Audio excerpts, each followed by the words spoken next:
when I see that it's the first day of spring and then the universe blesses us with snow, it's kind of condescending. But at the end of the day, folks, nonetheless, we are in the last couple of weeks of the first quarter of the year. And so for me, it is only suited for me to talk about why we need to fall in love with money again, why we as designers and real estate professionals have a toxic disease that is poisoning us in our business, and it's simply negative talk. Okay, so a lot of us don't realize that it's destroying our lives, it's also destroying our businesses, and it's affecting us financially. So stay tuned as well, because I'm going to share access with you guys for the free webinar that I have happening same time and same place next Wednesday. And we're going to be covering the 5 money mistakes that real estate and design professionals make in the industry, and how we can correct the negative self-talk, and how we can avoid the money mistakes. Okay, so stay tuned and don't go anywhere so we can talk about that. Now, for those of you who are meeting me for the first time or don't really know much about my background, my name is Natalie Cousins. I have been in the design and real estate industry for over 15 years. I started off in the design industry or architecture industry way back in 1998, so I know I'm kind of aging myself a little bit. But I fell in love with architecture and design. I was originally supposed to be a lawyer, and that soon changed. I was born in Calgary, Alberta. I lived with my parents. I'm a 4th generation entrepreneur. And when we lived out west in Canada, in Calgary, my parents and my grandparents and my great grandmothers, they all owned businesses. And primarily where I embedded this whole systems and processes would have been when my grandmother owned her patty store, her Jamaican beef patties. We would make them by hand, and we would have to service 7-Eleven with 5,000 patties a week. And at the time, we didn't have a machine to make it, so we were making it manually with her hands. So there was an assembly line, and I'd be helping her make the patties. Fast track to in my teens, I would spend my summer months, as soon as school was out, working in her bakery and her restaurant. So at the end of the day, we grew up an established family, and things changed, and we had to end up downsizing from an 8-bedroom home out west to a 3-bedroom condo in Toronto. And I think that's where my fixation with design actually came in. I would continuously try to rearrange the furniture to fit in this small space. And so I think over the years, after visiting a friend that I had, her apartment, and seeing how her mother had beautifully decorated this home looking like the Ritz-Carlton Hotel, I decided to go into interior design. So my dad really wanted me to be a lawyer, but I ended up going with the art side, which is not always a parent's dream. But nonetheless, where I'm going with this is that at the age of 18, if you met me and if you knew me, I would consistently say that by 30, I was going to be a millionaire. And I talked about this last month, where when you don't have a plan, then nothing comes to fruition, because it's like you're just taking your life day to day.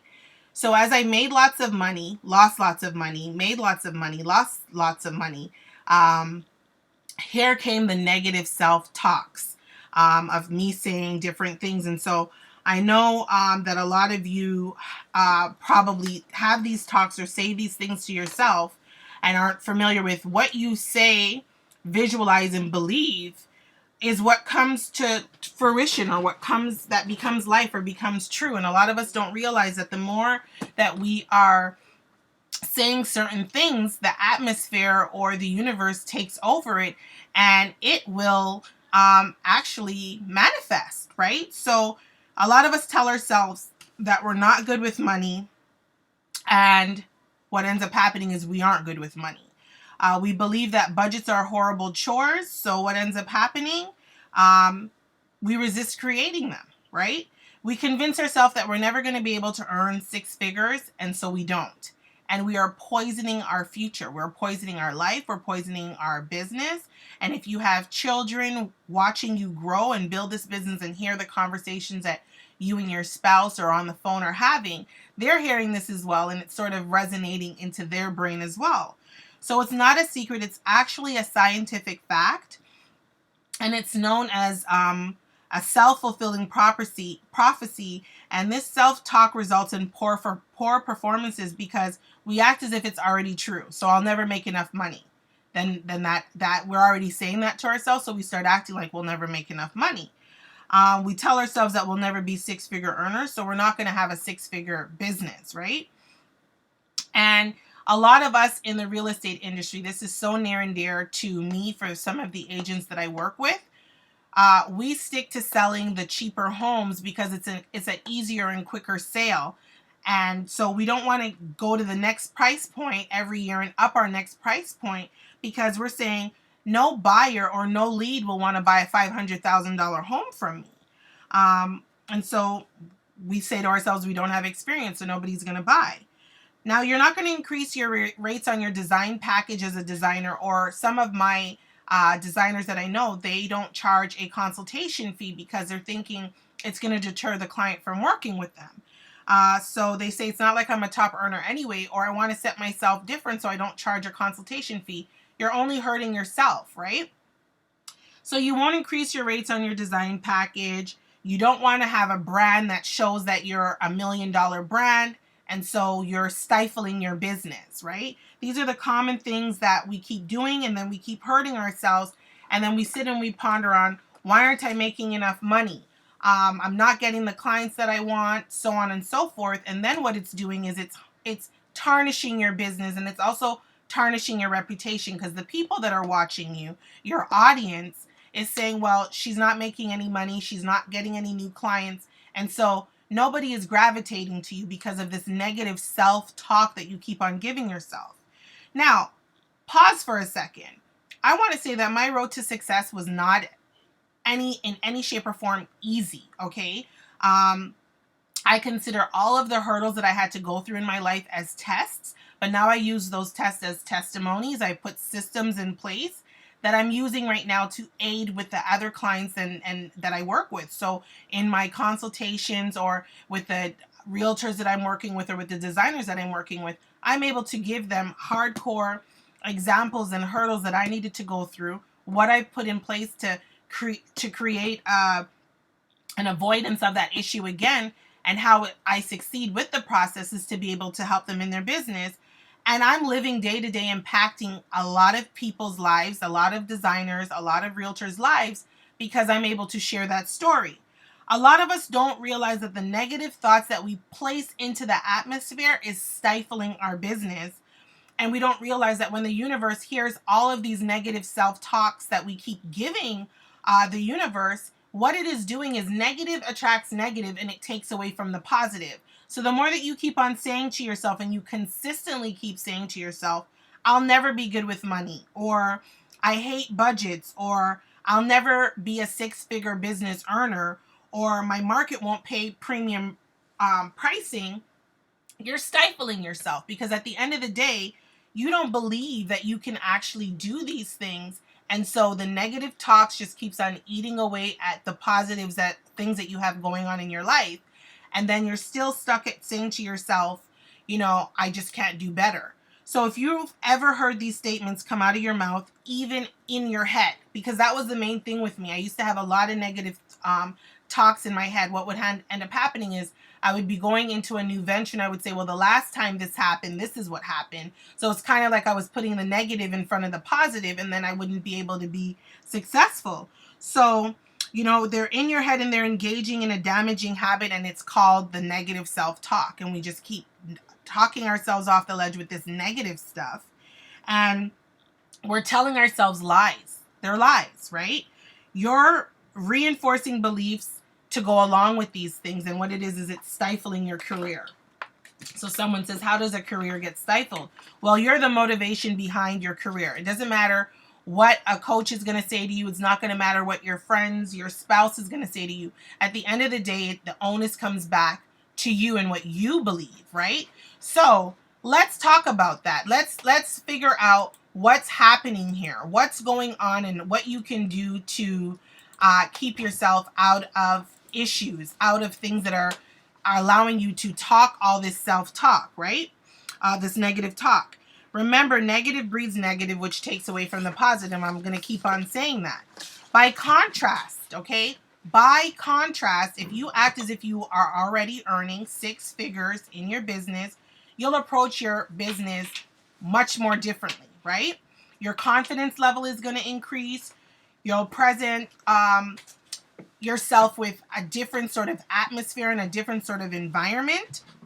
And what's going to end up happening is you're going to have a different brand and a different perspective for your clients, right? So when people look at the old person who had all the negative self-thoughts, and now they look at the new you who's positive, who's happy with the things that are happening in the business and are very positive about the things that they're saying in their business, then you're going to go out of your way to connect with those who are willing to pay for your services at a higher price point. You're going to go out and look for buyers who are willing to buy more expensive homes, and it is going to generate more income in your business. Okay? So let me share with you how I combat my negative self-talks, because a lot of people say, okay, well, how did you get rid of the negative self-talks? What did you do to increase them, and so on and so forth?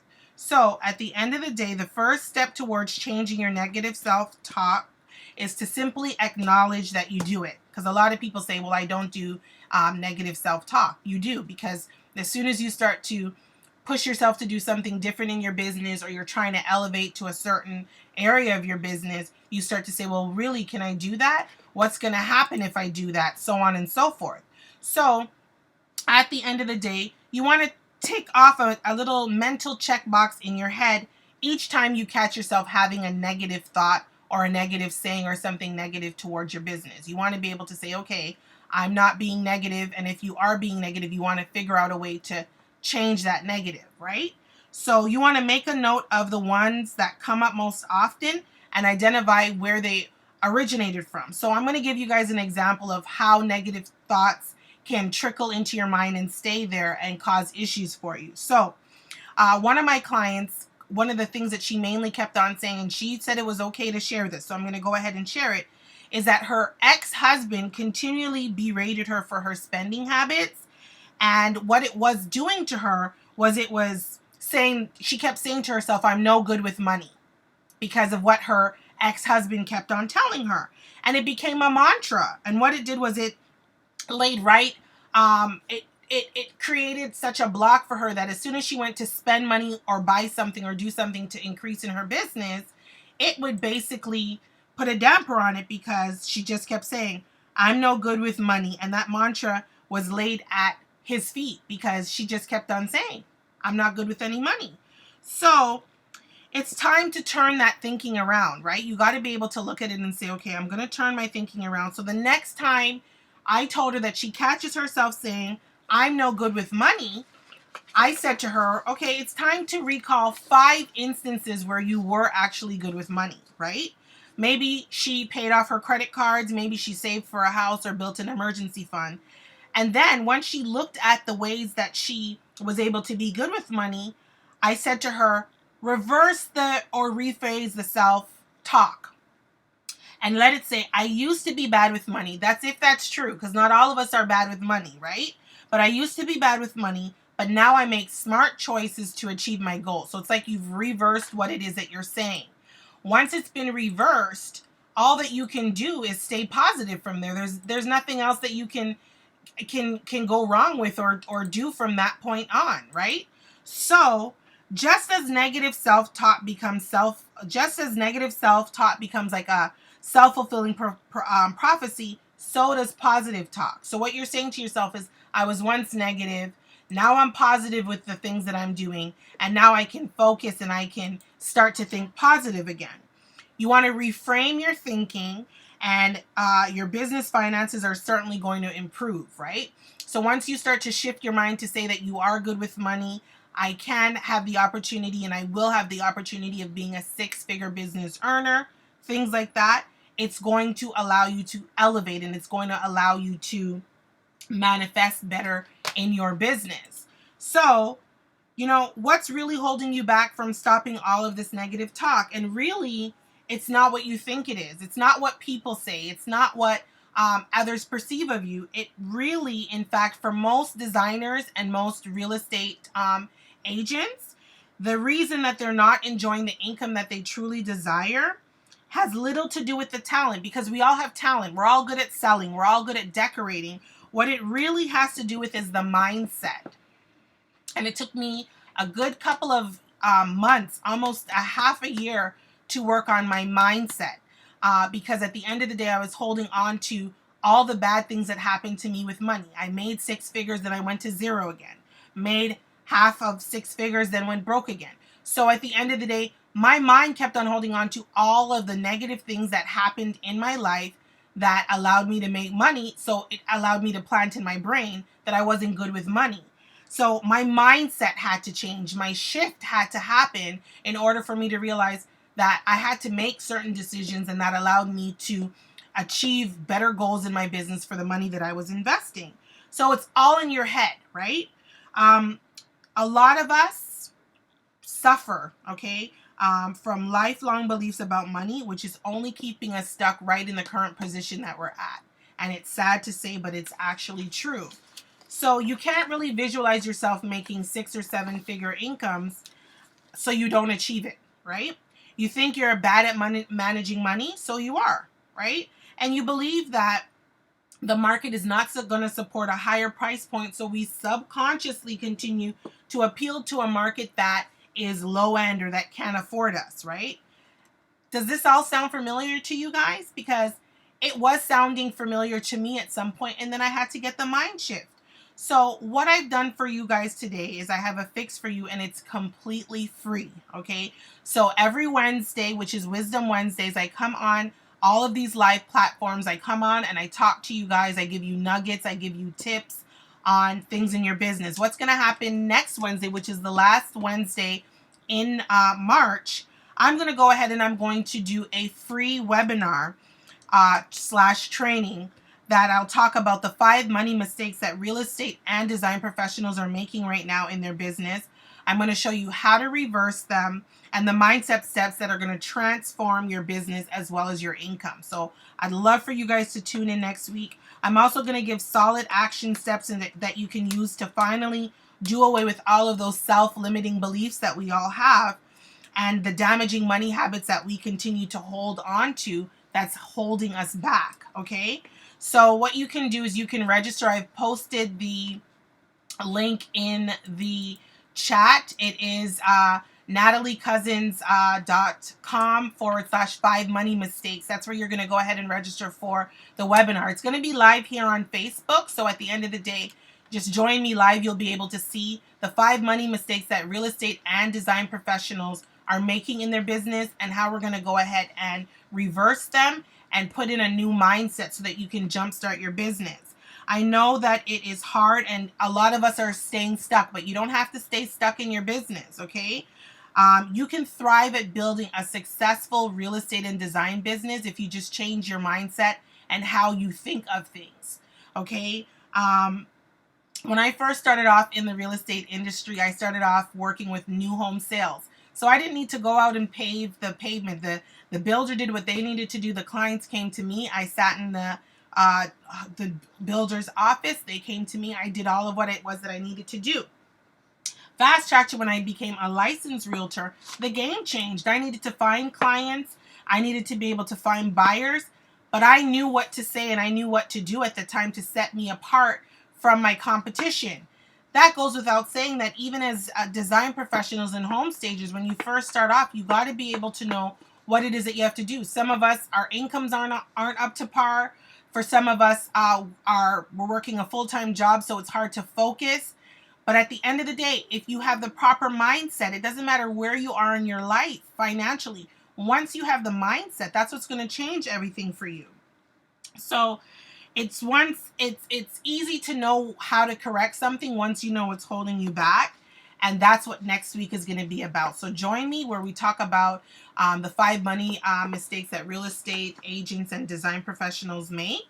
And we're going to be able to go live. It's going to be here. I'm going to be able to share my screen. You're going to be able to get more nuggets than just me talking. You're going to actually going to get slides to be able to see. So it's going to be a great opportunity. Again, I am Natalie Cousins, your business consultant to the real estate and design industry. I'd like to consider myself your business consultant and your business BFF.